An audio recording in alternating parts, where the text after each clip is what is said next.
Just because my last name is Maldini doesn't mean I was born to play football. I still have to run and practice and work out every day. When some guy comes charging into the box with the ball, who's going to stop him? My dad? Sometimes, the first step toward a legend is a challenge.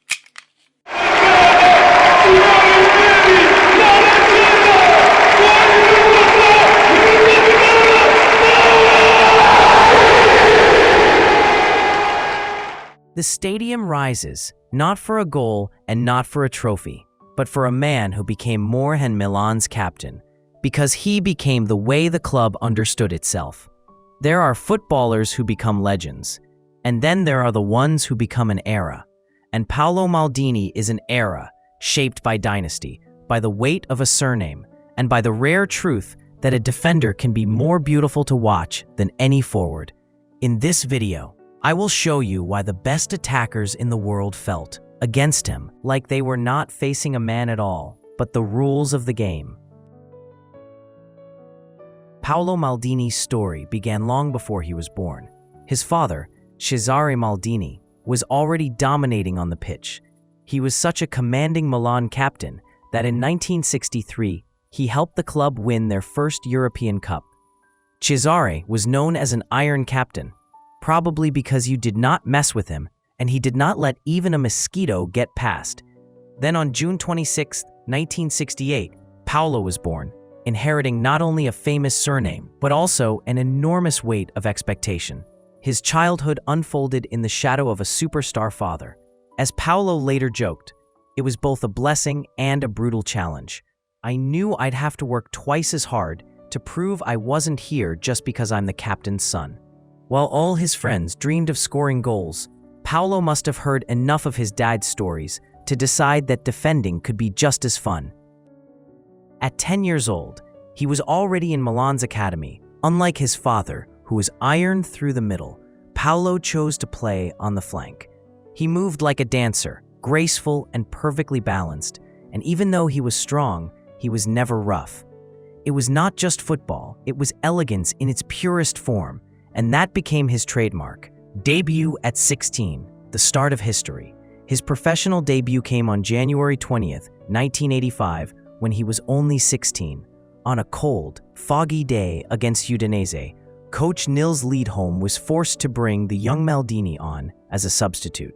Lidholm, famous for his eye for youth, saw in Maldini not just talent, but something more. Paolo came on at fullback, and despite his age, played with incredible confidence.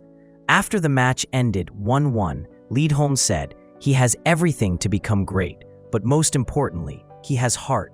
I saw in his eyes a calmness that only great players have." That debut was historic, not only for Maldini, but for the club as well, because he became the youngest player ever to appear for Milan in Serie A. From that moment, Maldini's career developed rapidly. He quickly secured a place in the starting 11. At first he played right back, before moving to his more natural left side.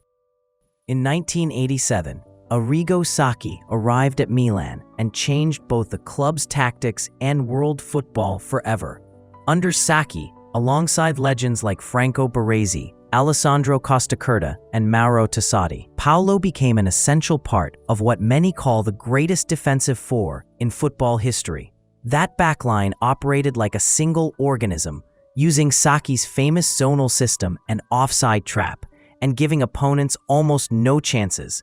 Maldini was the youngest of the four, but he was already an incredibly important piece because his speed and intuition allowed him to neutralize the most dangerous wingers. "We didn't play like four people," Maldini later recalled. "We played like one," and that was not an exaggeration. The Sacchi era, and then the Fabio Capello era, became a golden age for Milan, and the period when Paolo fully matured. He won his first European trophies, and his play on the left was the perfect balance of attack and defense. In the 1994 European Cup final against Barcelona's so-called Dream Team, Capello's Milan destroyed the opponent 4-0. In that match, Maldini dominated his side completely, with total safety in his zone. He had perfect timing in tackles. He never took reckless risks, and he always chose positions that allowed him to control the situation. His style could be described as error-free, and that is not a joke. That was Maldini's philosophy. If I have to throw myself at my opponent's feet and go into a sliding tackle, it means I already made a mistake somewhere.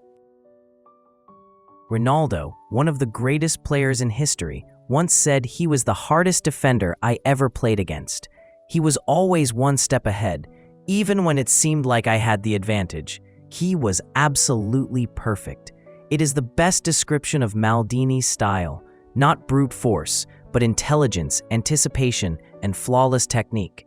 He was so good that even the legendary George Best said, "Maldini is a true aristocrat. His game is poetry." In 1997, after Franco Baresi retired, Paolo took the captain's armband. It was a natural transition. He became the standard bearer, the symbol of the club. If before he was part of a great system, now he was its leader, the man carrying the weight of responsibility and glory. He wasn't just a captain. He became a father figure for young players arriving at the club, like Gennaro Gattuso and Andrea Pirlo. Captaincy brought new challenges. Milan struggled in the late 1990s, but Maldini remained unshakable. He was the link connecting Milan's great generations. His authority and loyalty inspired everyone around him. In 2001, Carlo Ancelotti arrived, and a new chapter began. Maldini, now over 30, moved to central defense, where his experience and wisdom shone even brighter. Alongside Alessandro Nesta, he formed one of the most reliable defensive partnerships in the world. He kept winning trophies, proving that age is just a number. The defining moments of that era were, of course, the Champions League finals. After an exhausting tactical final against Juventus at Old Trafford ended 0-0, the match went to penalties.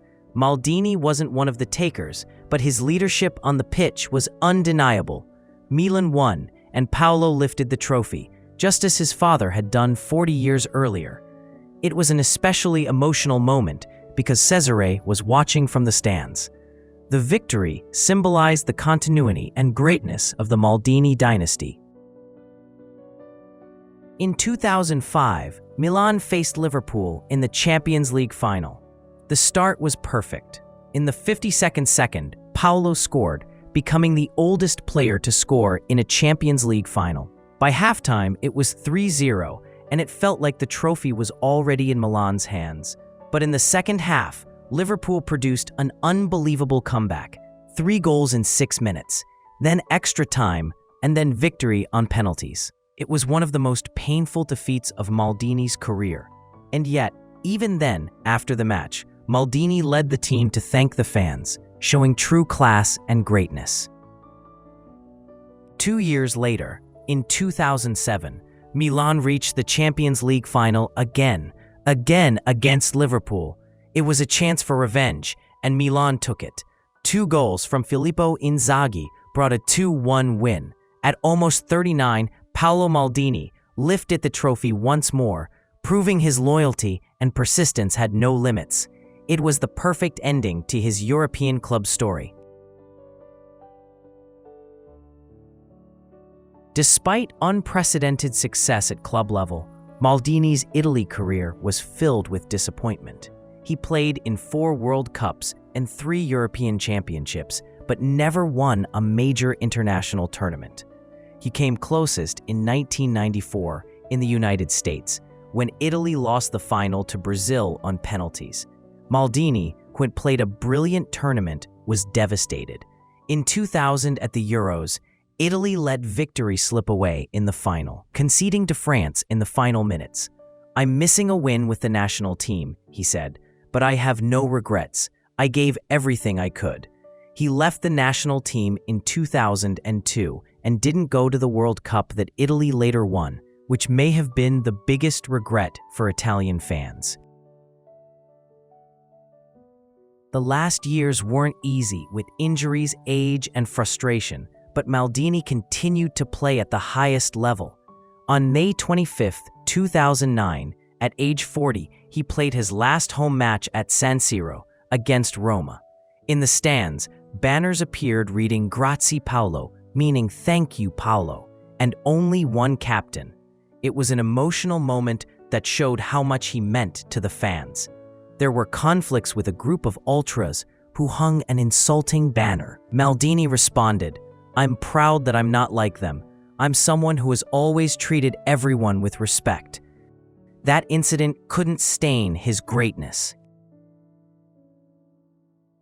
Paolo Maldini played 902 matches for Milan, an all-time club record. His name became synonymous with Milan. His number 3 was retired forever, reserved only for his son if he ever plays for the club. Zinedine Zidane once said, "He was the best defender I ever played against. He was perfect."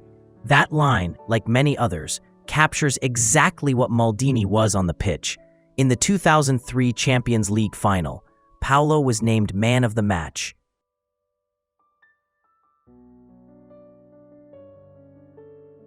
After retiring, Maldini stayed away from football for a long time. He worked in other fields, but his heart always remained with Milan. In 2018, he returned to the club as Director of Strategic Development and later became Technical Director. In that role, he proved his leadership and football vision worked off the pitch too. Under his guidance, Milan returned to the Champions League and, most importantly, won the Scudetto after 11 years. His sudden dismissal in 2023 shocked many, but it didn't erase his achievements.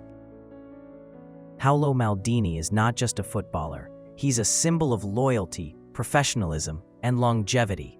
He is the embodiment of elegance and strength. He proved you can be great not only through goals and flashy tricks, but through defending, intelligence, and respect for your opponent.